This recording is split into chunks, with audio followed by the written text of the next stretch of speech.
Cool. Welcome, everybody. Welcome to another great episode of the Thrive and Survive Research Hub. I'm here with my co-host Alex and a very special guest, Themba Shumba. Based in Australia at the moment, it's 12 midnight in South Africa, 8 a.m. in Australia, and it's such a blessing to have you over here, Themba. How are you? I'm good, thank you, T, man. First and foremost, I just wanted to say thank you both to Alex and T, for allowing me to get on your platform. I've been obviously a fan and a casual viewer of all the activities that you've guys been doing, the chats, and I think it's just great work that you've been doing. So I think just through the conversations that we're about to have and the following conversations that you'll have in the future, there's a lot of substance that people can take away, and I'm happy and proud of the progress that you guys have made so far. So thank you again. Wow. Shalom, shalom. Alex, how are you doing?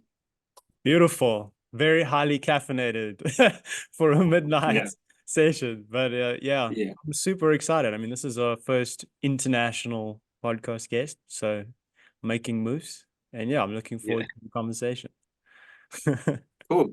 So let's get right into this. So obviously, today we get to dive into the mind of Themba Shumba. And obviously, the first question that I jealously would love to ask Themba is mainly about your life journey. Obviously, starting off from when you were 18. You've obviously lived in 3 different continents over the last 8 years. And I just want to know the thinking behind that. And obviously, before you get to the thinking, the start of your journey. Yeah, no, for sure. And it's a long-winded one, to be honest with you. So just as a starting point, obviously, born and raised in South Africa, Johannesburg to be exact. Was there my whole life. I graduated high school in 2012, and at that point, I was feeling a bit, I don't want to say uneasy, but I always felt like a big fish in a small pond, like just living in South Africa. I love my country. I love where I'm from. The thing about South Africa that I always just realized that it's South Africans don't travel a lot around the world. Especially now being outside of South Africa for so long, you don't bump into them as much as you think or would like to. Our country is, I think, if you have a very comfortable job, you can live a very comfortable life because we have all the amenities that are there. As being so-called a third world country, but you look at the standard of living, the infrastructure, it's all in place for you to actually have a good life. People outside of South Africa have a very, very distorted perception of what Africa looks like, and I think when they arrive in Africa, even South Africa in general, speaking now, they would be amazed at the type of lifestyle that you can live there. So,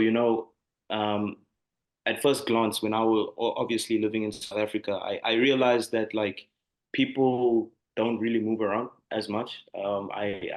People that I knew from when I was a child who were adults at the time would have just lived in South Africa or lived in the same city for majority of their life or for the rest of their life. And for me, I was always like, the world is so big, it's meant to be explored. I think the passion for me wanting to travel at the beginning is, and I'm taking it like way back to when I was younger, right? Yeah. Obviously, like, when I was 6 or 7 years old, I thought that the world was in South Africa. Like I would watch football games, I would watch like Man United games and stuff, and I would be like, oh, that's just in a certain part of South Africa that I haven't been to yet. Or I would see like musicians and artists and be like, oh, that's in another part of South Africa. I just haven't been there. And then, exploring that and asking questions about like, hey, can we go and see a United game? And my dad would be like, dude, that's in England, bro. And I'll be like, what? Like how? Like I thought everything was in South Africa, and like getting exposed to geography in general, and seeing where everything is located and all the opportunities out in the world. I was like, oh, for such a long period of time, I thought everything was in my country, but the world is massive, and there's so much to see and so much to do. So I think when I graduated high school, I was just looking at the prospects of what I wanted to do. Initially, I wanted to study medicine. I wanted to become a surgeon. But unfortunately, I didn't get the grades for that. And I decided to go down a route that was familiar within my family. I wanted to go down accounting and finance. My dad was an accountant and he worked in finance for majority of his life. So growing up, I wouldn't say I was pushed into that direction, but I just had an inkling with numbers. Yeah, it just made sense for me because my dad was there to help me with my math homework, my accounting homework. So I already have like a good general understanding of how numbers work. I think I can finesse it if I make a career out of it. Yeah. But yeah, after high school, I did a couple of months at UJ. I went to UJ for like a semester because I already had it in my mind to leave South Africa, but I wanted to just get my foot in the door to see what my degree would entail, right? So I know I'm kind of like skipping back and forth, but yeah, my sister was already in the UK at the time, and she was studying there. She was doing like a dual degree in journalism and law or something. And she was the one who was actually trying to convince me to come over to the UK. She was like, yo, if you're looking for a new challenge, if you want to see the world, I think this would be a great opportunity for you to come over here. So as soon as she said that, I was like, yo, I'm going. But the thing, yeah, the thing is, it's like with university over there, the semesters start like in September. They start like, you would know, the semester start in September. So I graduate high school in like what, December? Like you get your matric results in December. Yeah. And then like now I have to wait until September to go to uni. I already have it booked in, but like I have all this time and I'm like, I can't just sit around. I've never been a person who just likes to sit around and do nothing and wait. So I was like, yeah, you know what, let me just go do a couple of semesters at UJ, see what the degree is like so I can know what I'm getting myself into when it actually begins. Cool. So I get in, I get into UJ, did like I think I did one semester, and then the entire time that my friends who were there with me were doing this course, and they think like we all going on this journey together, like bro, first year, let's blah blah blah. Second year we'll do this, and like the whole time it's like I'm not trying to like I didn't tell anyone at that time that I was planning on leaving. The only people who knew were like immediate family. I didn't tell anyone like that I was gonna leave. I think until maybe like a week before I was about to get on a plane. I told like three of my close friends, because I didn't really care about anyone else knowing. Like I've always just lived on that motto: those who need to know will know. The others. For sure. So I told my immediate family, I told three of my closest friends, like, dude, you know what? I'm actually leaving South Africa. And they're like, where are you going? I'm like, I'm going to the UK. They're like, when? I was like, dude, in like 4 or 5 days. Don't let them know what move you're making. Take them by surprise. I think also I wouldn't even call it superstition, but like when I'm working on something, if I'm trying to do something, I learned I was always from the inclination that you don't announce your plans all the time. You just work and let people discover it when they need to, So it was one of those things. And I got on the plane. I remember it was one of the hardest things. It was one of the most anticipating things that I wanted to do, but it was also one of the hardest things because obviously you've grown in your South Africa is your home, You don't know anything else. You don't know much about the world. You don't know what you're stepping into. And more than anything, like you losing your core, Like my family is there. Mom, my dad is there. If things go wrong, even in my home, I can like rely on my parents. Like, I can be like, yo, of course, I'm suffering. Yeah. Obviously, like I'm going blind into a new country, a new continent, a new city, all by myself. Granted, like I had family over there. I have extended family who live in the UK, but they're in different cities. I was stepping into Liverpool strictly by myself. But I remember there was one point in time, like maybe a couple of days before, when I was considering, like, should I really leave? And it came back to this thing where it's if I'm in South Africa and I get a good degree, whatever, I get a good job, I can live a comfortable life and just be easy, And as soon as that thought came into my mind, I kicked it out immediately because I'm very big on the fact that, you know, you grow when you're uncomfortable, you know, and this was the unknown to me. This was me getting out of my comfort zone, me challenging myself, and me stepping out on my own for the first time. So I was like, you know what? Nah, I need to get on that plane. I need to go. And I went, got the plane to Liverpool, landed, and as soon as I landed, in my spirit, I just felt that I made the right decision because I was like, yeah, you know, it's me against the world right now, you know, like it's time to do or die, you know. yeah. And yeah, I entered Liverpool, and I think within the first year, that's when I met T because we met at I think we were in LIC. Yeah. Foundation course to get into uni. University. This is something that I really need to speak about because I think it's one of the most irritating things, especially like being an international student. People think that the education system that you come from is lacking or it's behind, you know. And I'm like, when I look back at that that first year of LIC, it was a complete waste of time because that was grade like 10. Not even grade 10, bro. Grade 8 type shit, you know? For sure. For sure. People overseas really look at international students or the international educational system as so far behind that you're like, wow, really? You step into it and you excel. Like, dude, LIC was grade 8 Yeah. shit. Yeah. We want I wasn't personally taking that course seriously. Like, for sure. I need to do this because there was nothing to us. Bro. Yeah. But yeah, I think being in part of that foundation course initially, that's when I made my first like core friend group. You know, that's when I met T. That's when I met like T, you know, like Isa Abbas, etc. etc. So building that foundation, like at least it allowed me to get my community of friends that would be like, okay, these are the people I'm going on this journey with. Yeah. And fortunately, I can say to this day, I'm still very close with those people. You know, yeah, so which is amazing because it's been over 10 years of friendship, you know, and I was reading something the other day where they were saying that majority of friendships don't go past 3 years, you know. So when you have friends who have gone like past a certain tenure, especially a 10 mark tenure, you should know that most likely those people are going to be in your life for the rest of your life. You know? So the fact that I started this journey with those guys and I'm still, you know, in contact with them, although we're in different continents now, different countries, you know, different responsibilities. It's not that we chat every day, but when I chat to them, it's like day one. And that's how I like friendships to be. Um, I think in general, I'm not a person who likes to be like all the time, hey, what are you doing?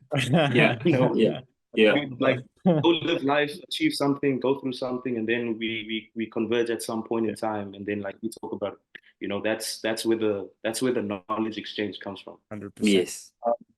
Yeah, so we finished that that foundation course, and then we jumped straight into, you know, the core of the degree at the University of Liverpool, which is the biggest university in Liverpool. So obviously, being a part of it, I felt like, you know, I felt prestige. I was like, jungle. Yeah, like I'm here, you know. And I think it goes back to what I was saying before because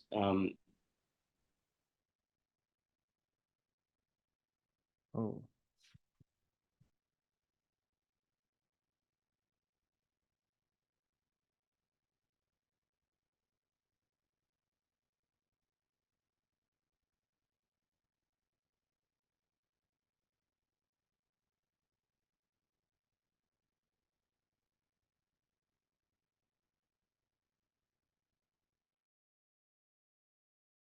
Sorry.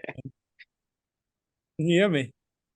Yeah, I was like so dialed in, and then all of a sudden you guys both freeze, and I was like, oh fuck. Wow.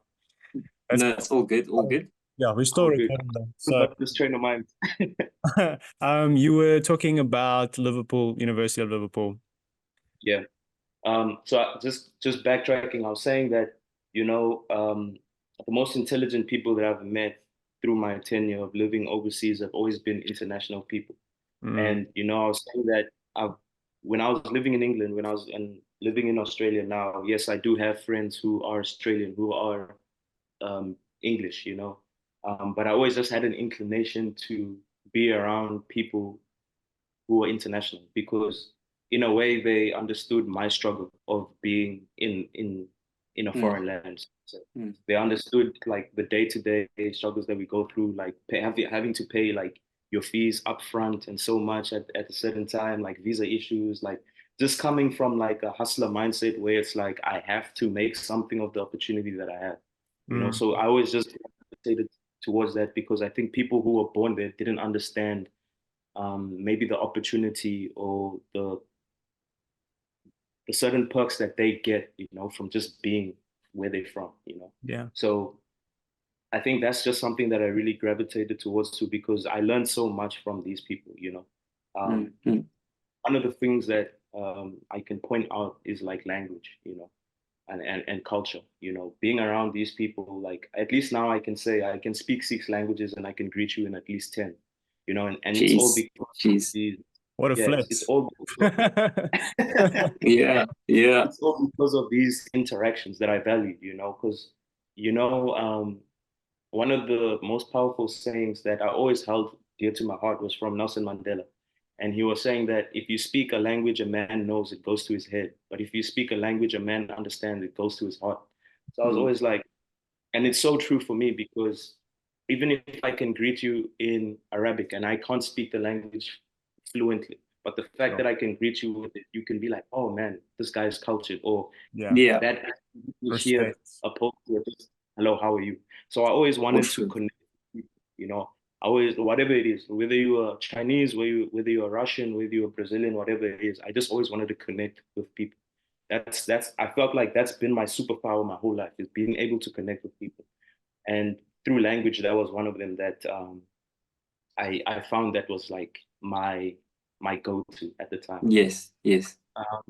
Yeah, I think what I'm also trying to say is that when I arrived when I arrived at like the course itself, the degree, uni, I was studying accounting and finance, an honors degree in accounting and finance.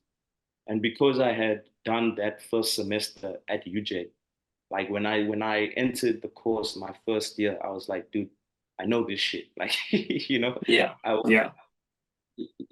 wouldn't say it was challenging for me. Obviously, there are different things that are slightly different, like tax laws and everything. For sure. Foundation of what I was stepping into, like I already knew it. And that's something that I really value, because it's like I was preparing myself for that position. 100%. You know, like being in that position when I was in South Africa. It's like I wasn't just going to spend that 9 months or that 6 months that I was there just partying or doing nothing. It was like, I know I'm going to be here. Like it's forward looking, that I've always just like valued, you know. I'm not going to be here. Let me start the preparation for it when I'm there. So jumping into the first year of uni, I think at the time, T, you would know, there for international students, if you did well, you would get like I forgot, what would they call it? Like a discount / scholarship. Yeah, scholarship. Yeah, they would give you a scholarship, and that would basically like decrease your fees, like they for your tuition fees. So that was my incentive, you know, because obviously you're going to the UK, the fucking exchange rate is ridiculous, bro. You know, and you having to pay everything upfront because you're international. It puts a lot of pressure on yourself and people who may be funding, you know, at the time. So I was like, I can't do much. I can't give back to my parents the way I want to right now, because obviously I'm not working full time. I'm not like earning anything. You know, let me try to help them out by doing what I can. And that was like, you know, doing well in school so I could decrease that fee, you know, for them to take the pressure off their back. So yeah, that's what happened. I got that scholarship, and that helped me out like through the duration of my course. And throughout the course, like I learned so much. I was able to travel not only England but the whole of the UK. I think you were on trips with us too, whether we were going to like Wales, Scotland, whatever. I was fortunate enough, like I said, because I had extended family in like London and Birmingham and Leicester. I was able to do a lot of traveling in the UK when I was off. I think at the time my dad was living in Ireland as well for a couple of years. So when I would go on uni break, I would fly and go to Ireland and chill in there for a little bit and experience the culture there and just see what life was like there. And then I would come back. I think of the duration of my time when I was studying in the UK, I went back to South Africa twice, I think. Wow. I remember. I think I went back twice. One, because the tickets are just that expensive. Yeah. But two, two, at the time, it was also like, I think I was just trying to really hustle and put my footing in there. You know, I was trying to make steps, and like, at the time I was like, I'm going to live in the UK for a long time. So I need to start making my foundation here. So that's why it was also, I can't just be going back and enjoyment. Yeah. You were all in to make it work. I was all in, bro. I was all in. Yeah. And like, the years just flew by, you know, like when I look back, like I can remember the time I went on the plane, and then like when I graduated, I was like, yo, where did it go? You know? Really cool guy. But like during that time, you just go through so many emotions, bro. I think you can be a testament to that, like being on your own, having to hustle on for your own, like working odd jobs like bartending, like retail, etc., just to earn cash to feed yourself, you know, and I pay your tuition fees. It takes a lot. But you just go through like this roller coaster of emotions where you like grow up really quickly. But it's beautiful to see because you really start to understand yourself and your place. I wouldn't say your place in life, but just the opportunities that are available for you if you take. I just want to ask you a question, not to interrupt, but when you went home, did you see any of your friends that stayed at university? And I'm curious what you noticed when you saw them. Yeah. Now that's a very good question, and something that I'm happy that you presented. But I can clearly remember going back to South Africa in 2016, I think,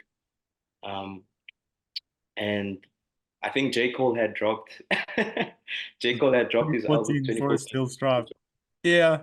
I'm telling you, that whole album, it's weird because I'm going on something completely different about music, but that whole album, I felt like this guy followed me up until that point and was like talking about my life, bro. Like honestly, from January 28th to Love Yours, bro. I was like, dude, this guy was following me, bro, and writing about my life because there's a certain song on that album which is like my favorite hip hop song to date. It's called Adolescence or 03. You know, and he's talking about he's talking about a friend that he had that he looked up to when he was younger, you know, and at a point in time he had a conversation with his friend. It's like, yo, I want to be like you, can you help me do what you're doing? But maybe the friend was doing illegal activity, you know. He was selling. And the friend looked at him and he was like, dude, why do you want to be like me when I want to be like you? You know, like you getting a degree, whatever. That's literally what this guy said. You about to get a degree, you know, everything. I remember I literally went back to South Africa that time, and because I hadn't told my friends at the time that I was leaving, like people would have just seen on social media that I was out the country, you know, like the whole time that I was in the UK, people would be like, yo, where are you? Like, we don't see you anymore, you know, you in England or whatever. I'm like, yeah, dude, this is what I'm doing now. They were seeing it. They were like, yo, why didn't you say bye? Like at the time, like maybe these were passed by friends that I didn't read. Yeah. And I went back to South Africa, and that was the time when I was literally like seeing everyone that I knew, you know, from primary school to high school to UJ times, you know. And I was catching up with them, you know, and seeing what they've been up to and just filling them in, like, yo, you know, this is what I've been doing. But like it was more so of a thing where I was like just reminiscing on home and like the people that I used to be connected with. But more so to say, just jumping back to that J. Cole song, like I met one of my childhood friends, you know, like he was a really, really, really good friend to me back then. He was like a brother to me, but like we lost contact when we went to high school, but like we were still very close friends. And I still remember where he lived because it was like in one of my old neighborhoods that I lived in like maybe 15 years prior. And I was just myself, I was telling my mother, I was like, yo, I want to go and see him, you know, like I wonder if he's still there, you know. I just went there on a whim. Like I didn't know if he would be there or not, but I went there, and funny enough, he was still at the same house, still at the same place. I knocked on the door because I was trying to see if he was there. I waited like 20 minutes, and as soon as I'm leaving, he comes up, and I'm like, yo, I'm literally like time traveling right now because I'm seeing like one of my childhood friends, you know, like a really good, like he was like a big brother to me, you know, like growing up. He was a bit older than me, and like we used to fight on the street with like other kids type thing. Like Yeah. used to protect me on the street, for real. Like he was like a big brother to me, man. And I saw him that time, and I think it's something that when I mentioned to you about being in working in corporate, you know, looking into Yes. someone's, you know, I looked at him and I was like, yo, I can't believe, not in a bad way, but like, it's like you get shocked to say your life turned out this way, you know, Yeah. and not for the better. You know, I looked into his eyes and I could see like he was a shell of the person that you used to look at as a kid, like, oh man, that's my big brother, you know, like I thought like Yes. maybe he'd do something. Because to be honest with you, and that's why I'm not saying names, but like I think he fell into a drug addiction, and you could see it was consuming his life. You know, he didn't look the same. You know, he didn't have that same zest for life. You know, like Mhm. I was a kid, like he was the strongest kid in the neighborhood. You know what I'm saying? Like Jeez. Yeah. sit down, he was like the strongest kid in the neighborhood. Like he was like Mike Tyson, bro. You'd think that this Yeah. guy would have been like an athlete or something. You know, For sure. For sure. but I saw him that time, and I was like, you know, I think Alex, you were talking about location earlier. Mm. Mm. It's very true when they say your environment shapes who you become if you're 100. Mm. not strong enough individual. And I wouldn't say that the neighborhood that I was living in was like particularly like bad, but like it had its flaws. Like there was a lot Oh, of gang activity there. There was a lot of, you know, drugs there when we were kids, but you never really noticed it because it's not something that you um, yeah. partake in as a child. Yes. But as you grow Yes. older, maybe you start getting into your adolescence, your teenage years, you might dive into it. 100. Fortunately enough, I moved from that neighborhood when I went into high school, so I wasn't around those people anymore. You know, that's a blessing in itself because when I 100%. look back, I used to think to myself, if I had stayed there, you know, Mm. I don't think I would have been the gent that you're looking at now. I don't think I would have been, you know. Mm. Yeah. Maybe I would, maybe I wouldn't. I don't know, but I do know that my environment would have shaped me somehow, you know, True. maybe Yeah. for and And being there and seeing him, I could tell that that's what happened to him, yeah. Mm. you know. Themba, something that I would add, which is interesting, is you were talking about the friends that you have now that are friends for life, and you Yeah. met them on this international stage. That is the thing about being deliberate about your environment. I mean, from my perspective, I went to Stellenbosch. You know, I grew up in Josie, left Josie, I went to Stellenbosch, and everyone that I met there was either a head boy, rugby captain, top 10, etc., etc., etc. It forces you to reassess what your standards are and what is acceptable. And it's no longer okay to be mediocre, or like it's no longer okay to just do drugs or whatever behavior you want to think about. Like that is how powerful the environment is. And if you think it's not affecting you, you're just being naive. Yeah, Mm. no, 100%. Mm. There is a Yeah, real big problem when they say if you feel that you're like the smartest person in the room, you know, you should 100%, never be the, you should 100%. always look, oh, this person knows so much. This person knows more than me. You know? If you feel that you're the smartest person in the room, you're in the wrong room. Yeah. Every You're Yeah. interview we do, I'm like, yo, this oak is so much smarter than me. Literally. See. And I'd like to add on to that, like what you guys spoke about, benchmarking yourself against the room and being around people smarter than you. I remember I only went to university at the age of 22.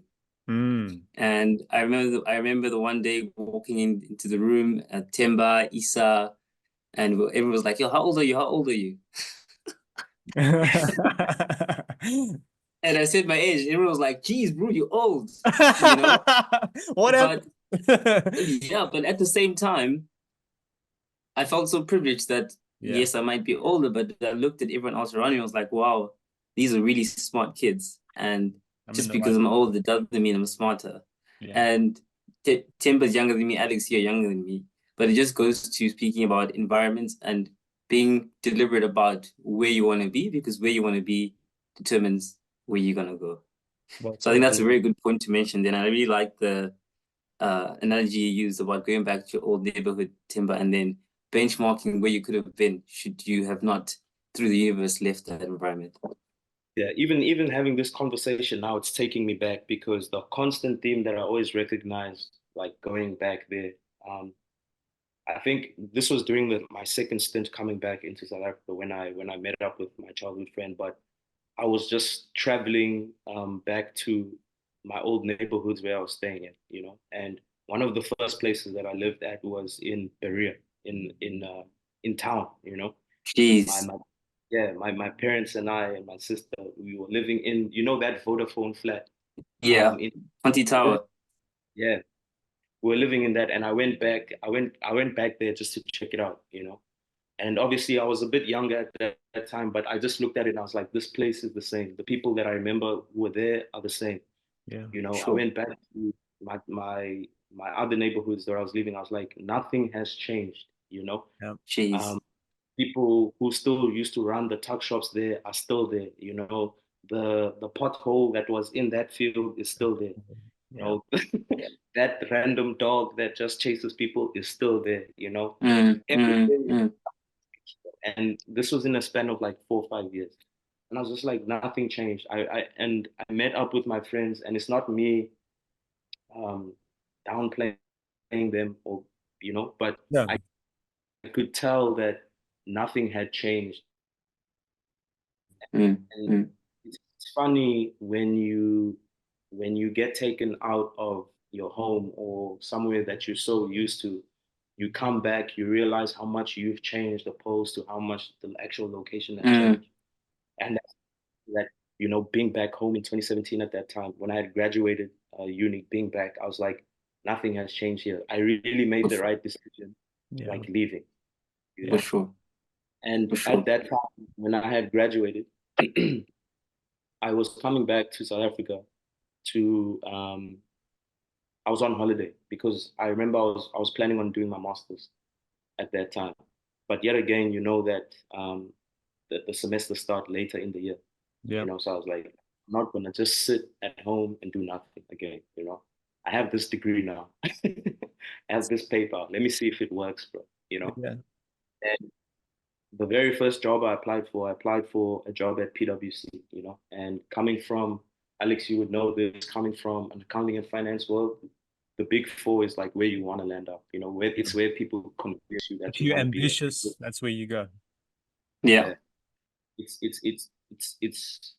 the top tier, you know, in terms of like our profession. So I was like, oh wow, you know, first gig, got this job at one of the firms that I've always wanted to work at. You know, I need to go and see how corporate life is. And I need to see if I'm going to enjoy this thing, you know, because if I'm planning on doing my master's in accounting again, or finance at the time, I can't remember what I wanted to do. I was like, at least let me see what the corporate world is like, if I even need that degree, you know, or even if like I want to venture down this corporate world. So long story short, I get this job at PwC, and it was like a really great opportunity. I met so many great people. I was in a foundation, not a foundation program, but a graduate program with really like-minded people who were smart, like young, enthusiastic. And then, you know, we in like this camp for 3 weeks, and then we jump into the firm. But then now we spread out, so you don't see them as much. So now you're just in your teams, you know. And in your teams, it's like when you get there, your team is like, I was the youngest person there. I was like 22 when I jumped into the firm. Yeah. 22 to everyone was like, the closest person my age was maybe like 31, and the rest of my team was like 40s, 50s. Yeah. That's it. And bro, I think, you know, coming in there, obviously they welcome you in because you're a breath of fresh air. You know, you're like, oh, I want to learn so much. I want to do this. And they're like, oh, yeah, yeah, yeah. But then you'll find real quickly that people try to damp your fire, like real quick, like, hey, man, just do what you're told type thing, you know? Yeah. I don't know. It's weird. That's like corporate. people have this, yeah, they don't want you to be a maverick, so to say. They just want you to fall in line. And I remember, you know, being at PwC, I don't look back and regret it. There's certain things.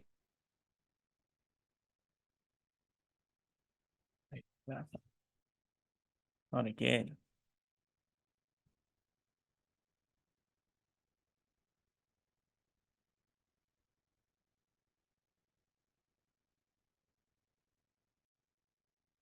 Hmm.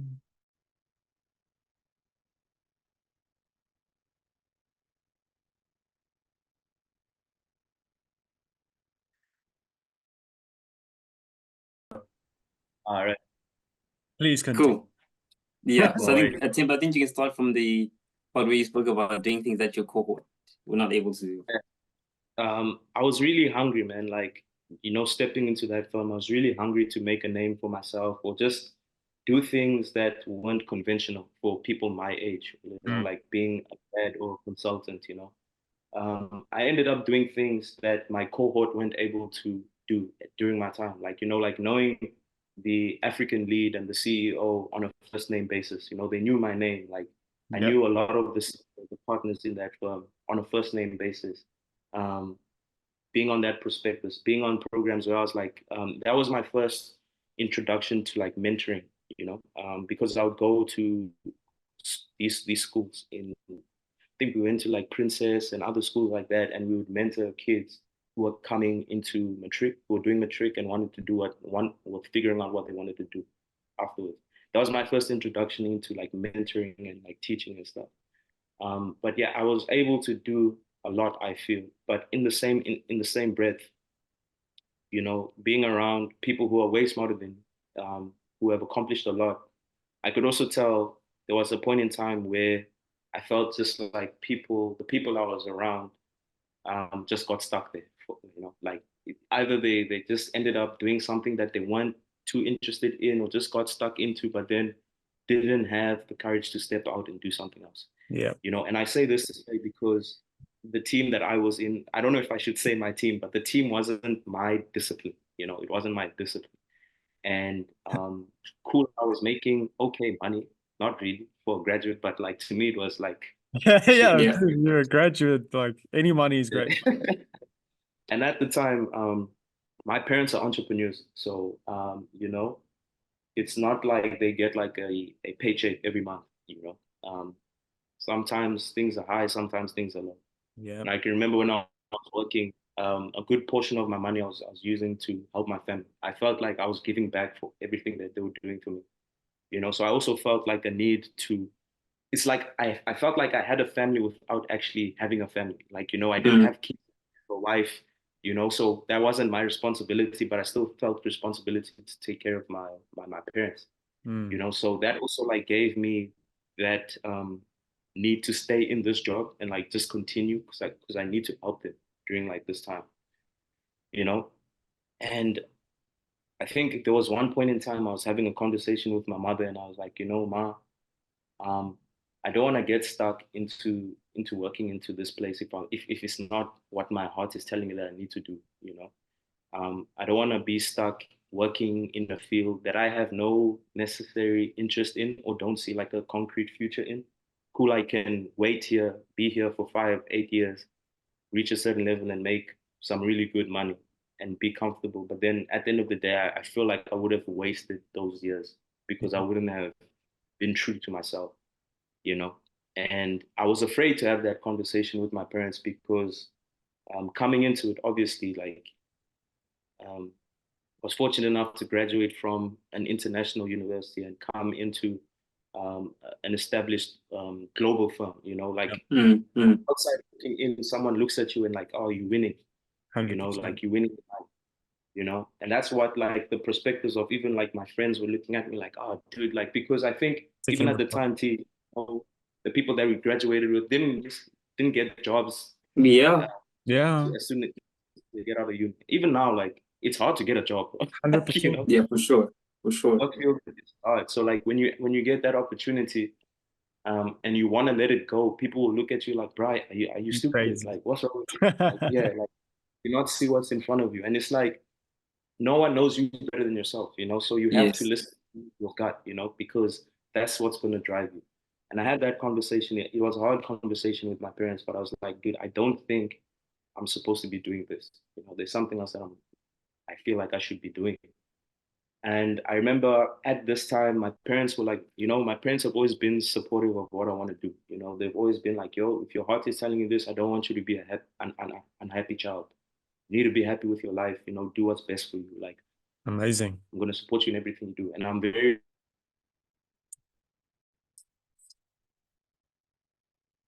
yeah. Something else, we support you. I was like, okay, thank you. So at this time, it's like I'm thinking now, what is it that I'm supposed to be doing? Where am I supposed to be? Fast forward, it's Christmas time, and my cousin comes to visit us in South Africa. And she had been living in Australia prior to me. She's still here.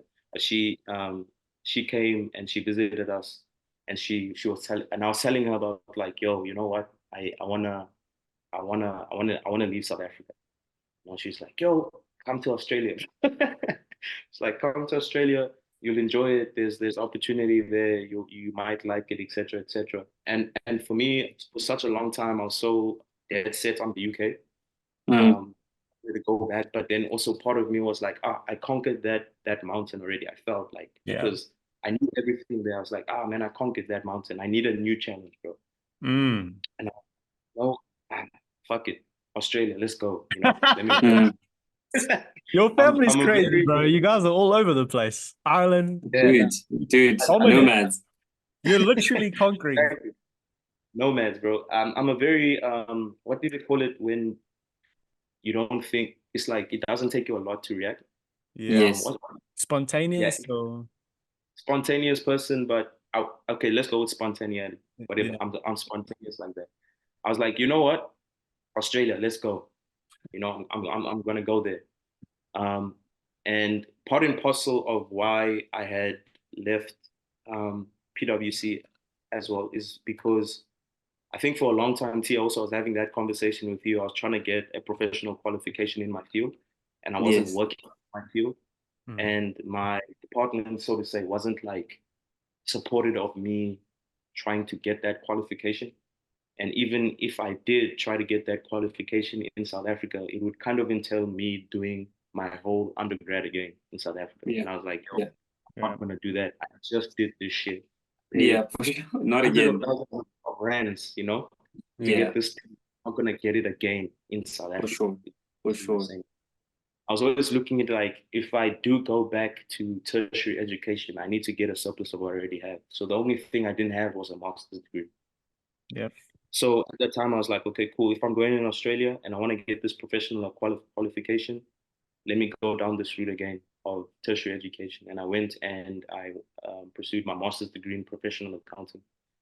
And because obviously I had studied in the UK, they kind of gave me like credit for certain degrees. So I could have, they said like, yo, you can do your master's in like a year, Amazing. And I was like, oh shit, let's come. But then coming here and looking at the dynamics of how it is to live further or prolong your stay, I had to increase the timeline of my studies for visas and everything. Which sucked, honestly. It really did suck because coming here, I thought that I could just be done, one and done in a year, my master's degree done in a year. Because you guys would know, a year goes by like this. 1 year goes for by. Sure. 100%. The fact that I had to extend it, it was like, man, okay, now I feel like I'm losing progress, of the original plan that I had. Because look at it, not in the workforce now, the corporate workforce for I would say a year and a half to 2 years, and I was looking during that time, I was like second guessing myself because I had come to Australia and I'm studying, I'm a broke uni student again, coming from working a job where there's like in that span that I was studying, I could have been manager or something. I could have done something, I don't know. To progress further. And I'm even jumping over the conversation that I had with T because like I think this was before we were recording. I met T, and we were always keeping in contact while we were in South Africa. But then we caught up like properly, like over a game of golf. We're playing. No, this was over the dinner. We went for dinner. Yeah. Right? Oh yes. Oh yes. Yeah. Dinner, and I was like, dude, you know what? Because remember when I was saying before I left to the UK, I only told like my closest friends that I was leaving. Yeah. Like obviously, like T is a very close friend of mine. When I was planning on going to Australia, I went to him and I was like, dude, you know, I'm gonna quit my job and I'm gonna move. I was like, know? what the hell? I was like, He what just are you gets all of doing? these big freaking revelations all the time, bro. Yeah. At first, like, you know, T was also like, and obviously you sympathize with people because you can understand where people want the best for you, you know, when Yeah. they feel like you have an opportunity, they're like, don't be fooled, you know, grass isn't greener type thing, you know, like I can get that Yeah. because my friends were like that as well. They were like, really, do you really want to do that? Like, consider it, blah blah blah. And T came from that same approach as always, like, ah man, like you got a really good firm, you're doing well, like, do you really want to do it? And I was like, bro, my spirit is telling me this, bro. Yes, I remember those words. That's it. Yeah, like always follow it. Like, man, my spirit is telling me this. Yeah. Remember when I was saying that even like visiting my neighborhoods and I was seeing that nothing was changing, like nothing changed in South Africa. Mm. The time I left and I came back, it brought back all those emotions of me feeling like I'm a big fish in a small pond again. Like nothing has changed. Yeah. I'm changed. If I stay here, I'm gonna regress internally as a person, and I can't have that happen. You know, I need to be outside it. I need to be challenging myself again. You know, so all of these things compounded in me, like being like, I need to leave, bro. You know, even if I start over again somewhere else, I just need to go and start that process again. And that's what I decided to. If I can just add something there, you know what? I think a lot of people don't understand how much it costs to make these big changes for you as a person in your life. There's a sacrifice.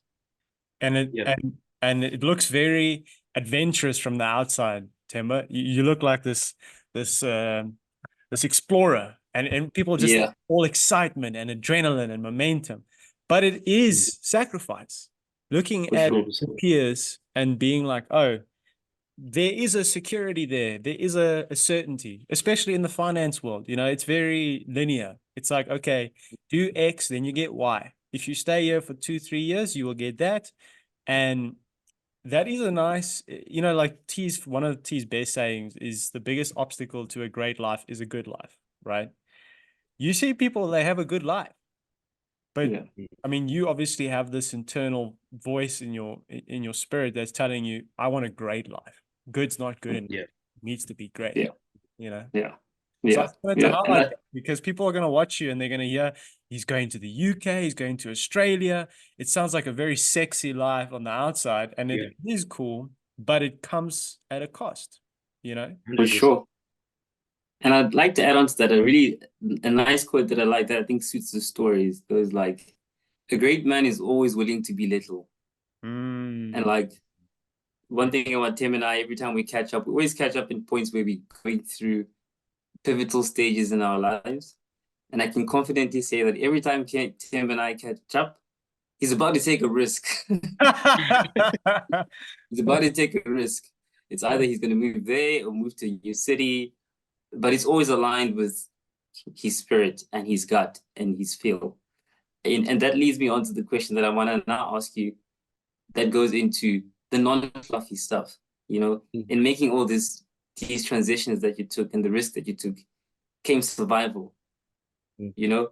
Can you chat to us about some of the things that you had to do to stay afloat when you took all these risks? Because that obviously now becomes your problem, you know, leaving a comfort zone and taking this risk, it becomes your problem to navigate it. No, 100%. And it's very true to what both of you are saying.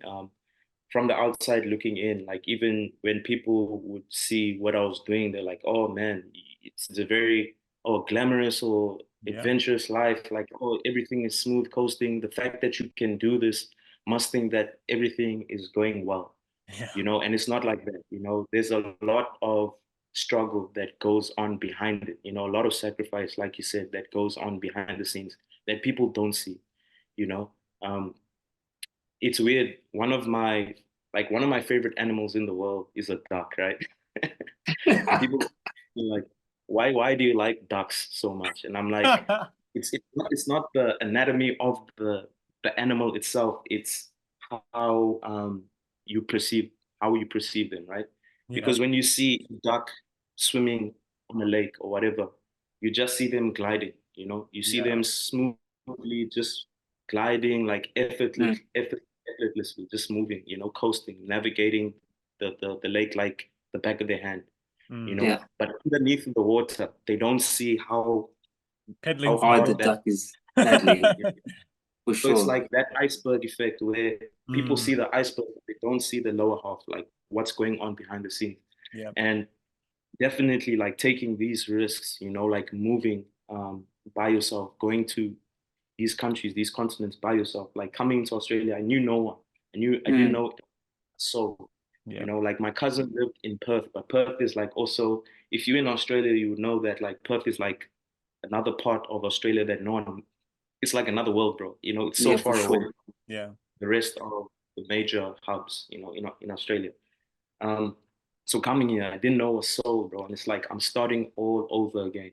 And part of the struggle about like doing these things, like I mentioned, the first one is just being away from your core group, you know, like your mom, your dad, your family, you know, the people who can really be there for you when you need it, you know. And I'm not talking from a monetary standpoint. I'm talking from a mental standpoint, you know, a spiritual standpoint, you know, people that you trust, like you coming into you meeting new people that you don't know how long they're going to be in your life. You don't know how depth you can be with them. You don't know how if you can rely on them, like things like that. You don't know who to trust, you know. You don't know who to talk to, you know. And that was also something that was really challenging for me because I think since I was a kid, I was always played my cards to my chest. You know, I don't let people in a lot because maybe it's a male ego thing where it's like I need to handle everything on my own. But I've always just been like a lone wolf in that sense, where it's like I don't care what struggle comes my way, I'm just gonna do it and handle it on my own. So I don't really rely on people, you know, and it's something that I feel has made me the person that I am today. Like sometimes I feel I've met good people in my life. Let me not say that. I've met really good people in my life who have really helped me in my life, you know. But more than anything, I've always just been able to rely on myself just because of the position that I'm in, you know. But talking about that sacrifice, you know, like I've missed birthdays, you know, I've missed Christmases, holidays, you know, with my family. You know, you think that it doesn't it doesn't correlate or it doesn't add up, but like on the days when you by yourself, you know, on a Christmas, on a birthday, on a holiday, you see it because everyone else is for sure. You know, moments and with my family and going on holiday, that luxury of being close to next to the people you love, I feel people take it for granted so much. 100%.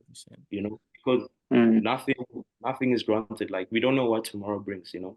And for sure. you don't know last time you're gonna see someone, and having those moments like is so vital, man. It's so crucial for the soul. And it's something when I came back for Christmas, because I was just in South Africa this past December, you know, being around my family for Christmas, I was like, man, this is what life is about, bro. Honestly, people that you love in pivotal times is something that is really what gets me.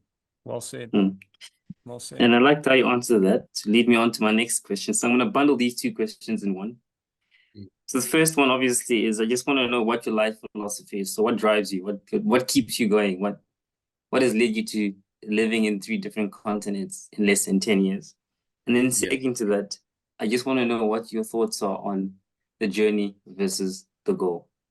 Yeah, it's a good question, man. For the first one, my life philosophy, I feel it's very hard because I can't pinpoint it to one thing. There's a lot of lessons that I've learned along the way that have kind of like shaped and navigated my ethos to life, you know, and how I see the world and how I approach it.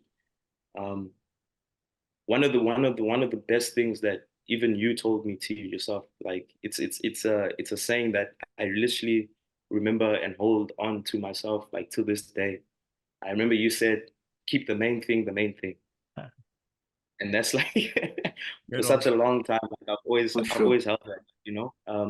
In whatever that I'm doing, it's like is what I'm doing pushing me towards the main goal that I'm actually like trying to strive towards. You know, that's one of the lessons that I learned from you, bro. That like maybe I think I've told you this before, but it's something that I carry with me in my life. For sure. For sure. Another lesson that really holds dear to my heart is a saying that my mother always used to say is like, keep on walking, you know, always keep on walking. If you stay still, you're gonna die. You know, there's a reason why sharks are always swimming, because if they stay still, they die, you know, and you should look at life. Yeah, on moving, because the moment you stay still is the moment you're gonna regress, and the moment you're gonna die like internally, maybe. You know, so it's 100%. I hold dear to my heart, because obviously I'm in these countries by myself. You know, it's so easy for you to get down on your luck and be like, you know, things are not happening the way I want to, or it's like, am I moving in the right direction? You know, and there's gonna be times when it's like that. There's been times For like even sure. now like that. But the motive is like you have to keep on stepping, bro. Keep on moving. For sure. You know? For sure. For sure. For sure. And to add Another on to that, just to add on to that, Alex, your status or your WhatsApp status, can you just repeat it for me? Because I just forgot what it is, but I think it applies so much to what Themba said now. It says, idle hands are the devil's workshop. And I'm a big believer in that. And you know, it's interesting, Themba, when Tia asked you, what is your life philosophy? The things that you're saying now, if I listen to your story, are to a T what you're saying right now. I literally said it based off of your actions. And it's incredible to hear a person live what they intuitively feel they need to be doing. You know what I mean? Like, I feel like people are often in conflict, especially people in a corporate setting. They tend to do things based off of what the system is pushing them to do instead of what their spirit is driving them to do. So to hear you speak about it, I mean, not to interrupt, but it's very fascinating, because your story represents it very well. For sure. Thank you. For sure. I'm just honestly, I'm just trying to be my most authentic self, because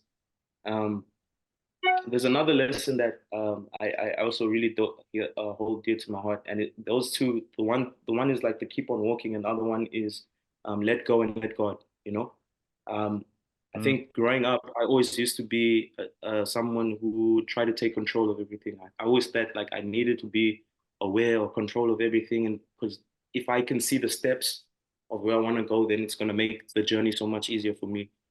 But you know, also understanding that I don't know everything. I can't be in control of everything. I can't have the answer for everything. Sometimes I literally have to walk by faith and not by sight in terms of what I want to achieve, because you know, God is the ultimate planner at the end of the day. What He has planned for all of us is strictly and solely prescribed for us. And like no one can take those blessings away. If it's meant for you, it's meant for you. If you can't 100%. if you can't see the navigation for it, sometimes you just have to believe that it's there. You know, you have to believe it, you know, and it's something that I've really tried to hold in, especially this year. It's like not be in control of everything. Let God take control of my life, because He's my shepherd, you know. For And sure. you were talking about like some of the sacrifices and you know the struggles. Like a lot of it comes from like a mental standpoint. Like it's hard to do this shit, you know. It really is hard. For As sure. much as it is glamorous, like sometimes you see the world, you see everything going on.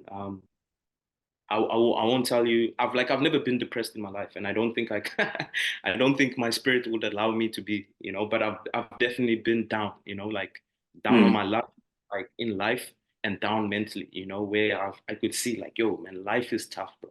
You For know, sure.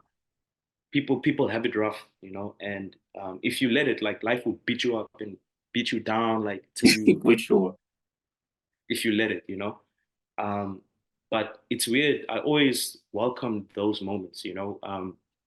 I think one of the things that my parents like really instilled in me, and like I feel like it's really helped me live the way I live now, is that they always told me, man, you know, at some point in time, as hard as it may seem, there's gonna be a point in your time where you're gonna be all by yourself. You know, you're gonna be all by yourself. You're not gonna be next to no one. Maybe that may be literally or figuratively. You're not gonna be around. You're gonna be by yourself. You need to be so comfortable with yourself in terms of who you are, what you're capable of doing, and like, you know, being able to back yourself. Like, I know it's not a bad life. It's a bad moment. I'm Themba. I can make it through. You know, 100%. you need to know Well yourself, said. bro. Like, Well said. people don't know themselves because they haven't been around themselves long enough to be like, this is me. This is my mindset. This For sure. Yeah, shit went to, I can do this, you know? 100%. I think it's really hard, especially like nowadays, because society, your friends, whatever, kind of shape your mind in terms of what you must be, what you can do, you know. And it plays on you. If you don't take the time to really sit with your own thoughts, you know, and be like, who am I? Like, Yeah. even to this day, like I can't say concretely I know myself 100%, but I know enough. Be like, Yeah. I know what I can do. I know what I can get myself out of. I know I can back myself in any situation. I'm so thorough with myself because I'm disciplined that I can back myself and really be like, yo, Themba's gonna make it out of this. I know it, even if it's bad. Like I know you can get it out of it. So even when those bad moments come, like if anyone who's planning to do this, like do this, it's like they're gonna come. You know? For sure. For sure. For sure. How I look at it nowadays is that I welcome it, bro, because during those times, that's when I really, really learn the most about myself. You know, when I'm faced with adversity, you know, I really, really learn a lot about myself because when things are going good, like you're winning, you don't really learn as much as from a win, also a loss. You You learn know, nothing from a victory, bro, because you're too busy celebrating. You need sure. pain. You need pain to like introspect and be like, okay, where did I fuck up here? Because clearly I, you know. For sure. And I like how you break down the answer. I mean, obviously the question here was the journey versus the goal, right? And I mean, something I strongly believe is that we have goals and we know the journey, but if you just walk, the way appears. And then you get the goal that the universe wrote for you, which most of the time is bigger than the goal you set for yourself. 100%. So I think it's such a classic example of what Themba is saying. You let go, you let God, and you don't try to take control of your journey, and your only responsibility is to walk. And to keep on moving forward because the way shall appear. Yeah, exactly. And see, you know, that question when you're asking me about the journey opposed to the goal,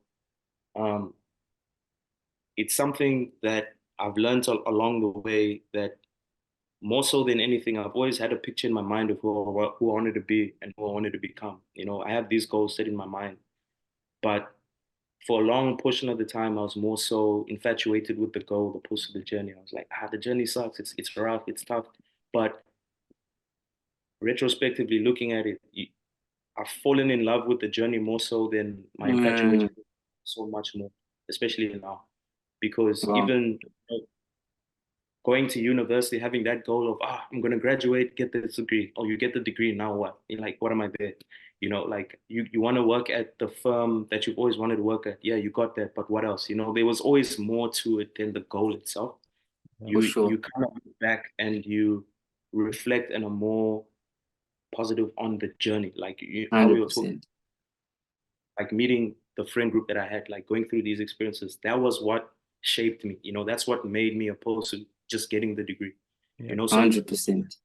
That I feel people should fall in love with and really be present, you know, because especially nowadays as human beings, it's so easy to compare yourself with someone, you know, like comparison is, you know, and you always think to yourself, oh, if I had this car, if I had this house, if I had this, I would be happy, you know, I would be where I want to be. And it's maybe there's some truth to it, but more so than anything, it's the journey that like what shapes you as a person and what you need to be present in and enjoy, because life is a roller coaster, bro. There's going to be highs, there'll be lows, but you need to embrace all of them. You need to embrace 100%. all of them. That's what life is, you know. I'm taking it back to music again, but like one of my favorite rappers is like DMX, and he used to say on that song T, you know, it's called Slipping. It's like to live is to struggle, but to live is to struggle, but to find meaning in life is finding meaning in the struggle, you know, and that's what it is, you know, and that's how I approach life as well. It's something that I really do try to approach with life. Shucks, so well answered. I don't think we can unpack that any further. I think you've nailed that one to the ground. And Yeah. I think I've hogged most of the session, so I'm going to hand over to Alex to ask his 3 questions. Well, And you've then we done a can wrap great it up. job. So, those questions, yeah, no, this is deep. and Themba, I must say, you've done a fantastic job on this podcast. I've really enjoyed listening to you.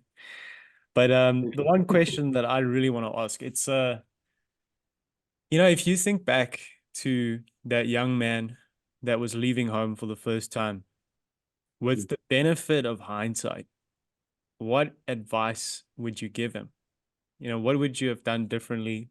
What did you do really well? I'm curious. That's a very good question. That's a very, very good question. I think the first thing I would probably tell him is, if you're listening to your gut, you're not making the wrong decision. You know, you're trusting your instincts. Like, follow your instincts and your gut. If you're listening to that and following that, I guarantee you're not making the wrong decision. So definitely going back, I would tell him that whatever decision you're making intrinsically, like through your gut and your instincts, it's the right decision. So follow that. Love it. In terms of life with lessons, something that I will do differently. To be honest with you, it's going to sound very cliche, but I wouldn't have done anything differently because it wouldn't have brought me to the position that I am now. There were certain lessons, certain things that needed to humble me, that I really need. So I wouldn't, I literally, honest to God, I literally wouldn't have changed. Because now you're making me think about everything that went left. And I'm like, oh, at the time I was like, I had done this, but it's like, no, like at the time, like God really wanted me to learn this lesson, like God really wanted me to go through, nothing happens, everything happens for a reason, whether we understand the reason behind it or not. But I really do feel everything happens for a reason. So the things that I had went through, whether they were good or bad, there was obviously things, hindsight, I could have done differently, but I needed to have learned that lesson at that specific moment in my life. So I wouldn't change anything, so to say. But definitely going back, if I had to look at a young Themba back in the day, I would definitely say, man, if you're making this decision based off your instincts, you're not making the wrong decision. And I'd like to comment on that, right? I think humans are instinctive beings. Yep. You go back into the times when we were cavemen, if you look at a dog, if you look at a lion, they're instinctive beings, and that's why they survive.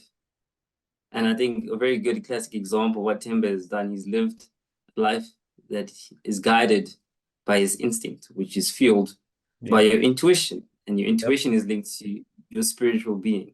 Yep. And I think there's no better way to live it, because all great people always tell you that I don't know how I did it, but I listened to myself. Yep. So yeah, I should comment on that. I just want to add to what you said there, T. We talk about alignment a lot on this podcast. And we say the secret to having a great life is having an alignment between your thoughts and your actions. And I would add to that your intuition and your decision making. And the beauty of intuition is that the more you use it, the better it gets, because it gets sharper. It's like a skill, And I also look at it as honesty. It's just being honest with yourself about what you truly desire and what you think. And I'd go out on a limb and I'd say a lot of people are not honest with themselves. And that is a recipe for, we talk about depression.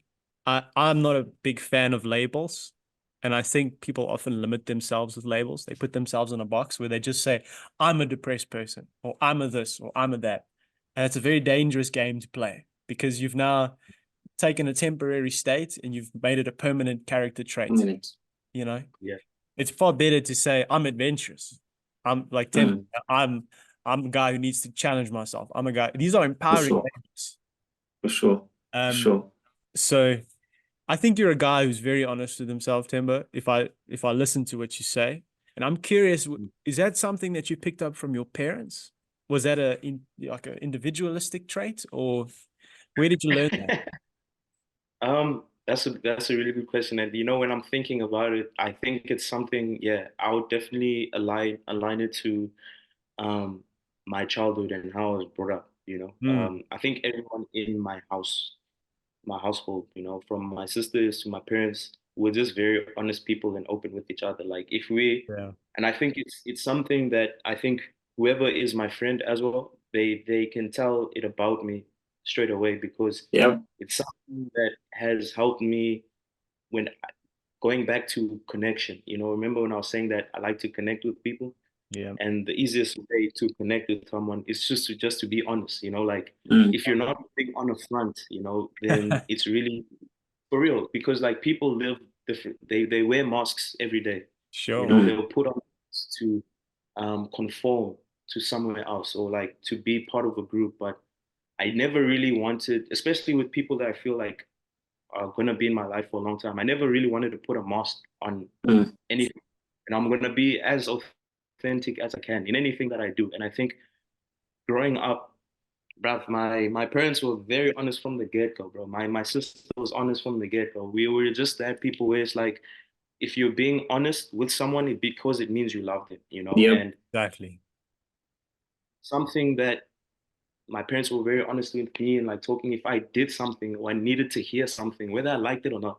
Like they'll just be like, yo, man, like 1, 2, 3, 4, you know, like these are the things, this is life, this is how you navigate. And it's something, I think it's a trait that one day, if I'm fortunate enough to have kids of myself, I'm gonna be as honest. Like I always say, it's weird. I was having this conversation with one of my friends yesterday, but I felt like if I had kids tomorrow, you know, Yeah. I wouldn't baby them. I wouldn't say, oh, like I feel like there's an innocence with kids that you obviously need to protect, Of but course. I Yeah. wouldn't make them naive to the world, you know. And I feel Sure. like that's Okay. my parents did with me. They didn't make me naive. Like Yeah. they helped like my innocence flourish and develop where it needed to go, but they didn't make me naive to the world and to people. And that's Amazing. Mm. something that I feel like I would really want to instill in my kids.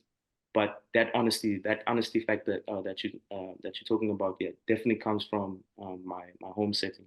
Amazing. Sure.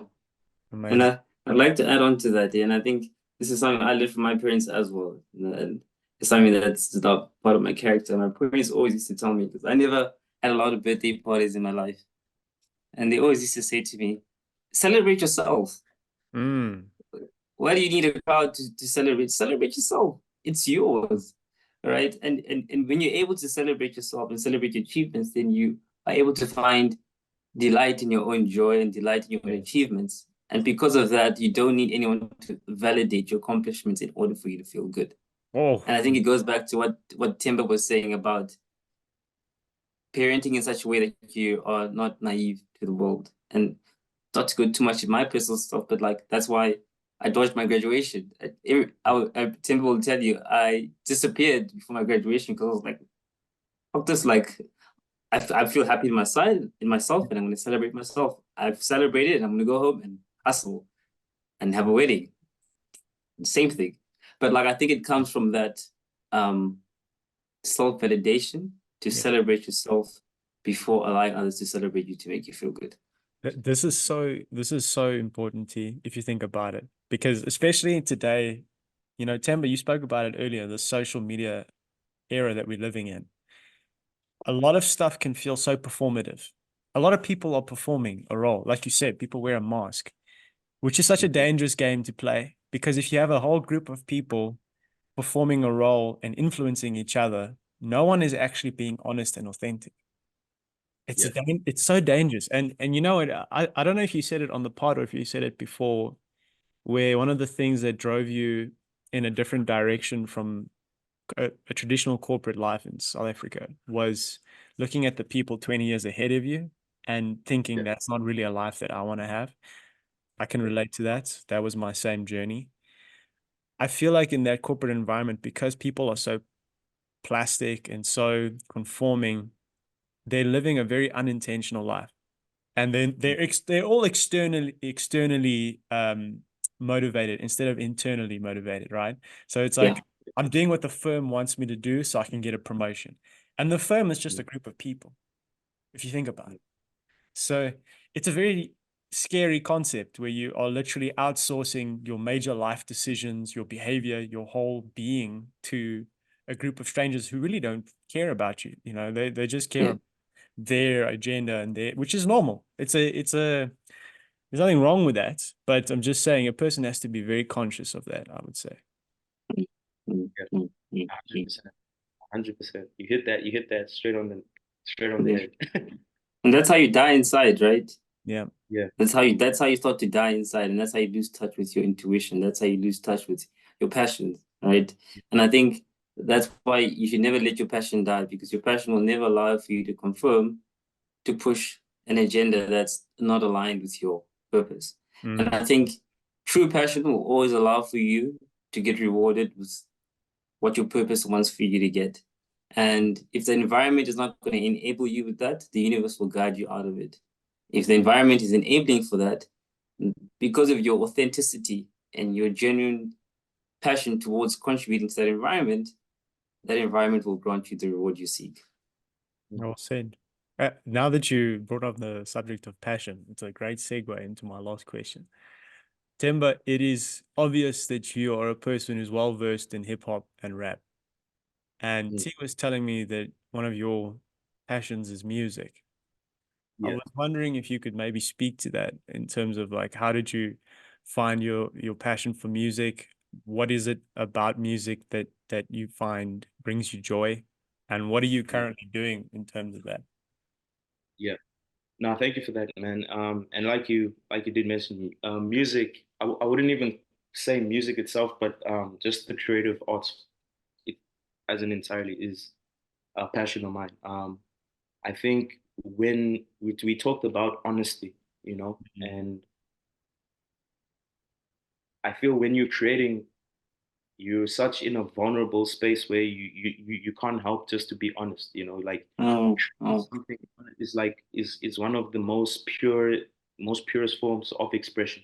Yes. You know, whether you're singing, whether you're dancing, whether you're drawing, you know, building, whatever it is, you know, it's the most authentic expression that you can deliver. It's like laughter, to be honest with you. Yeah. You can't fabricate it, you know.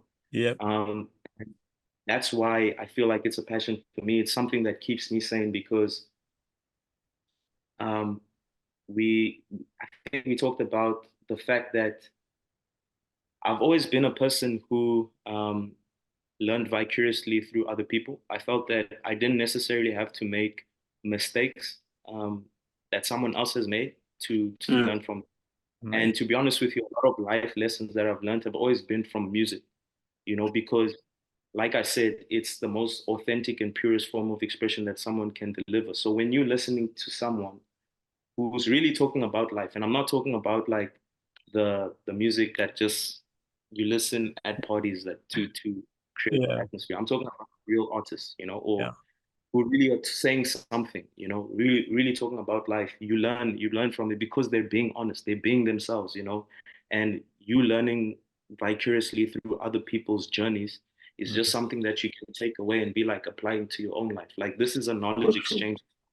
Or when I'm listening to music, it's a knowledge exchange for me because I'm listening to people who either inspire me, who I want to be like, or who's someone that I feel like I can take away from, I can learn something from.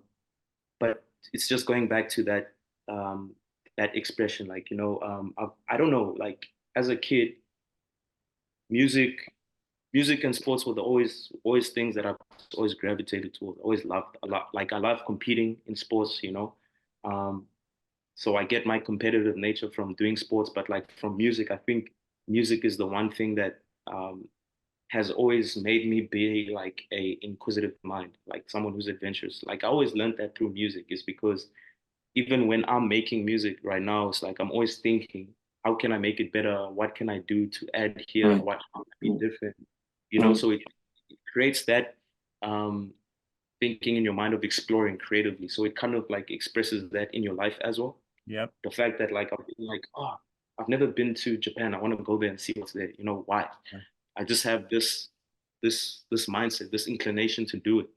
Yep. You know, so yeah, I think T had mentioned before that I had started that like radio show in the UK, and that was also a creative project of mine that I just wanted to do. You know, um, it's funny that we talk about um, the corporate life, and you know, like you obviously we're getting older, and you feel that at some point in time you have to grow up. You know, and I feel when I was studying at the first time, I was thinking to myself, you know what, like let me leave like this music ambition behind, you know.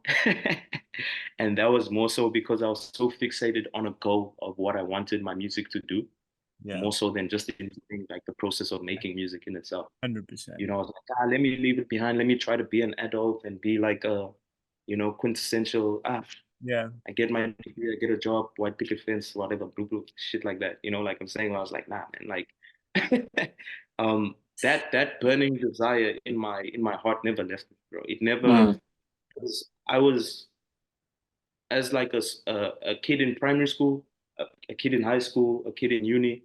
Any of my close friends will always tell you that I was the hip hop head. You know, I was the music guy. You know, I was like the one who was like putting people, hey man, listen to this track. Like, yeah, to exchange tracks. You used to do it to me all the time. I love it. I love I was that. always like, if you're feeling a mood, I have a song for you. Like, it's gonna speak to your soul, because that's how I really like. I really love music, man. I love what it can do, what it do for you. You know? Like that saying where it's saying, um, once you hear music, you feel no pain. Like for real, man. Like music has helped me get through some of the toughest moments in my life. You know, from when I was a kid, just creating like by myself with friends and like having that friend group who are in the creative arts as well. You learn, bro, and you take away so many different things that just nourish your soul, because we talked about like social media and society as a whole. It's very fake, it's very plastic. So what you're ingesting, whether that be like sonically, whatever, you're taking that on board. But like when 100%.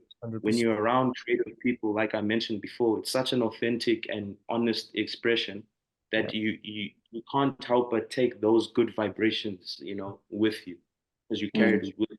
Because like life is dirty, bro, and it's gonna feed you bullshit if you allow it. So at least if you wanna accept energies and frequencies that come through to you, like it's the best is like through creative arts, and that's why I love it so much. Beautiful.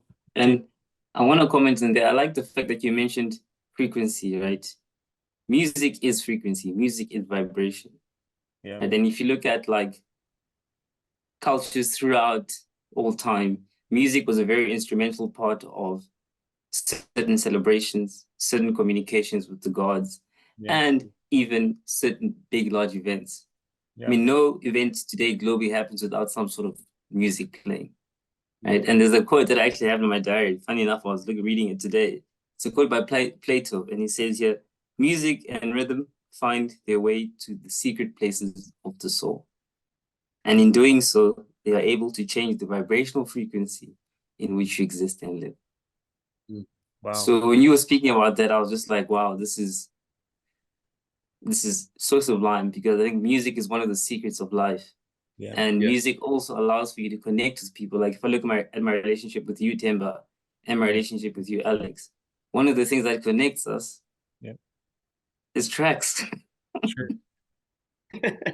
True. You know, so I just love the way you broke that down, because it's something that we overlook in life, but it's a very integral part of being a human being. One thing. Another portion, another portion of why like I love creating so much is because, you know, I feel that it allows me like I say, because I'm being honest and vulnerable, I feel like I give people the opportunity to get to know pieces of me. You know, I've said it before that I don't really allow everyone into my life. So it's only like 4 people who know about me, you know. But me like creating and giving people the music is like I'm giving you pieces of me, of like things that you should know, because I feel, you know, there's a saying where there's like, you can build a tree, you can write a book, or you can create something that will outlive you, you know? And I feel my music is also a way for me, in my own way, for like when I have kids to really understand who their dad was at a certain point, because you know, you grow up as a child and you're like, my parents were this age for the rest of their life. They don't know what I'm going through, you know, and it's not true, you know, like parents were young too, you know, they went through their own experiences too, but you can never relate because you just have this vision, like you have this picture of them, you put them in the box, you know. But I was always thinking to myself, like for me, it's also like a diary, like it's a journal for myself to reflect on. But when I have kids as well, to be like, yo, this is who your dad was. and this is the shit he was doing, whether it was good or bad at some point in your life. So I hope it like kind of gives you the blueprint of how you should navigate life. I'm not saying I'm perfect, but it's like I'm also like giving you aspects of my life that I went through. You can learn through me, like as your father. You know what I'm saying? The Like journal. It's a journal. Exactly. it's a journal that you can read, but you can vibe to, bro. And if I can not only give that to my kids, but other people as well, like I think I was saying before, listening to 2014 Forest Hill Drives by J. Cole, like it gave me an experience where I was like, man, I would love to give someone else, a stranger, that same experience where they can relate to be like, oh man, like it's And, not just me, you know, like other people are going through this and navigate life through that. So yeah. it's so well said. And you know what's interesting about it as well? Like, I really want to emphasize the snapshot moment that music gives you, because I don't know, you guys can tell me if you can relate to this, but music is memory as well. Like, you were talking about 2014 Forest Hill Drive. I remember university, 19 years old, like on the plane from Cape Town to Joburg, listening to that outro track. And Yeah. the emotional effect it had on me. I'm not even going to lie to you. I was almost crying on the plane because this guy, Yeah. like, just the frequencies was touching me in a way that just, Yeah. I couldn't help myself, you know? Yeah. And yeah, just a snapshot moment in time. Like you're saying, using it as a journal is so cool. And even this podcast that we're doing right now, it's an art of creative expression, right? I mean, that's what I love with the podcast. And me and T started it with this inspiration where we were having these conversations. We were like, we really need to record this moment in time because there's something about this that's so precious, you know? Yeah. Yeah. Like I was saying it before we even started, like what you guys are doing is also it's a creative project, you know. It's part of like the creative arts that I've mentioned before. Like it's something I can tell, like even having conversations with T before and like watching you guys, because I follow you on Instagram. I see the conversations that you have. I know that it's not something that you're looking to do for other people's approval or some kind of recognition. It's something that your body is telling you to do this, you know, 100%. body is telling you to do this. And you'll see that you might not see it now, but these moments that you're capturing, like these conversations that you're having, are gonna outlive you, bro. You know, and it's gonna connect with someone at some point in time. And that's the whole objective of it. If you can connect with one person, That's success. that you've done your Wisdom. job. Wisdom. You know. Yeah. Wisdom. My Sure. kudos, my hat goes out to you. And like, if anything, I just hope that you guys continue going down this journey. And I know that whatever God has planned for um, Thrive podcast, you know, it's coming. It's gonna be there, and just keep to it. Yeah. No, thank you. And I must say, Themba, I drew a lot of inspiration in terms of confidence from you. You know me, I was quite a reserved guy. I always loved wisdom. I think everyone knows. I always used to collect. I used to have my journals, write and write and write. Yeah. I remember that. The library. And Themba was like, dude, just come on to my station and just speak. I'm gonna ask you a couple of questions. Just speak. And you know, for me, that was the time I started speaking. That's the time I started getting confidence and saying, okay, I actually know a little bit about wisdom through all the stuff I've read. Let me express it. And like Themba said, even if it helps one person, That's it. the job is done. Over to you, Alex. I just wanted to say, I think creating art is also a powerful vehicle for self-development because you cannot remain the same when you create something. It changes you. And you won't know how it'll change you. Just me and T were saying, just from starting this podcast, the way our everyday interactions with other people have changed is insane. You start to pay attention to people on a different level. You tap into people with a deeper frequency, like the way you interact with strangers. I find people sharing their stories of their lives with me. I don't even know them. And I'm like, wow, okay, I guess something's happening here. I don't know what it is, but it's something interesting, you know? So even if you don't get that external validation, I would say to a lot of people, like, experiment, try it. I mean, I'm an accountant. I'm doing something creative. You're a finance guy. You're doing something. Yeah. He is also corporate. All three of us. Yeah. And the stick that people have with corporate people is, oh, they're boring, they this, they that, they can't be creative. The labels, you know, again, like the labels. I hate labels. I really do. But yeah, I would just urge people, anyone that listens, I'm like, guys, give it a shot. Like if there was something you did as a child, give yourself permission to be creative and do it for you, not for anybody else, you know? That's how you feel alive. Yeah, exactly. So it makes you feel alive. I have exhausted my list of questions. Yeah. I think this is a great place. I do have questions for you. Okay, yeah. Take over. Amazing. So one simple question. I think you guys have a lot of wisdom. You know, you've been through a lot yourselves. I know you've had pretty in-depth conversations with others, but also in-depth life experiences. For each of you, I want to present that question for you. At this stage in your life, what would you say is the most valuable lesson that you've learned so far and you really hold dear to your heart? Alex, you can go first. That's a fantastic question. You know what I would say? I would say building anything great is the sum value of a lot of ordinary things done well. Things that on the surface don't seem that important, but through compound effect are the game changers, the crucial things. It's not the big moments that everybody sees that you need to be great. It's the little moments that nobody cares about and no one will hold you accountable except for you. That's what I would say. Find satisfaction in doing greatness in ordinary things. That's honestly what I would say. Sure. So well said. For me, I think my biggest life lesson I would say to date is that you have to make yourself happy first before you can make anyone else happy. And I think if you follow that philosophy in life, then you're able to pour into other people's lives. I think generally people have it the other way around. I was a victim of that growing up. You know, where you're looking to fill other people's cups all the time. And in doing so, you end up empty yourself. So with me, I always look at how do I fill my own cup? How do I keep my vibrational frequencies in such a way that if someone even walks into my 10-meter diameter or radius, they come into my zone and they take the frequency that I'm on.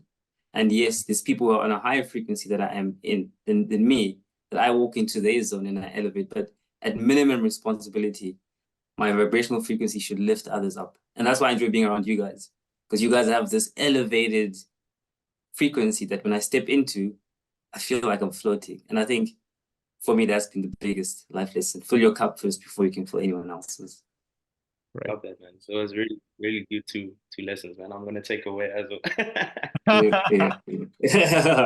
Yeah, that was a deep question to my friend, right? I think that's a very good question to ask many people in life, especially when you come across you know, clever, intelligent people and having meaningful conversations. I think that's a very good way to collect wisdom without reading. We're gonna steal that. That's a great one. Yeah. Cool. So I guess we can wrap it up there. Themba, it's been an honor and a pleasure to have you on the show. And I have no doubt that we'll have many more episodes, you know, in the years to come. But yeah, just a humble thank you for your wisdom and your honesty. It's been so humbling.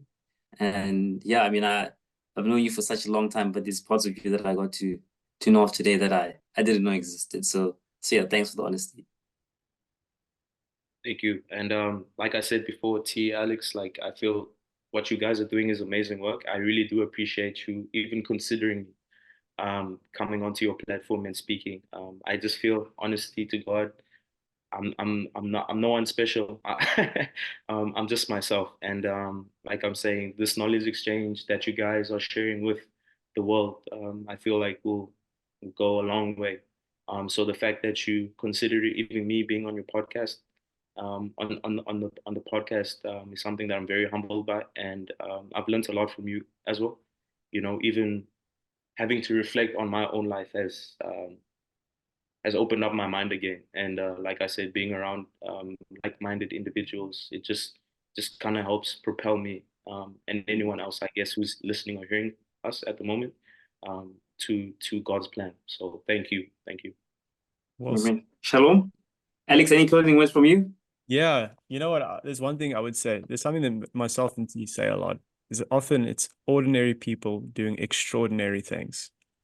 And the closer you get to greatness, the more you realize it's a flawed person just making things work, you know? So, but you're very humble. And I must say, thank you so much for sharing your story with us and being so humble and so honest and so vulnerable. I know it's a challenging thing, but obviously not for you because you're a very honest guy. Yeah. And I learned a lot from this conversation, and I'm sure anyone that was listening will learn a lot from it as well. So yeah, to everybody that's listening, I just want to say thank you so much. Lots of great episodes coming up. Definitely not the last time we'll have Themba on the podcast. And if you have any questions that you want us to follow up on, please drop a comment. Please like it. Please share it. And we'll see you guys next time. Julio.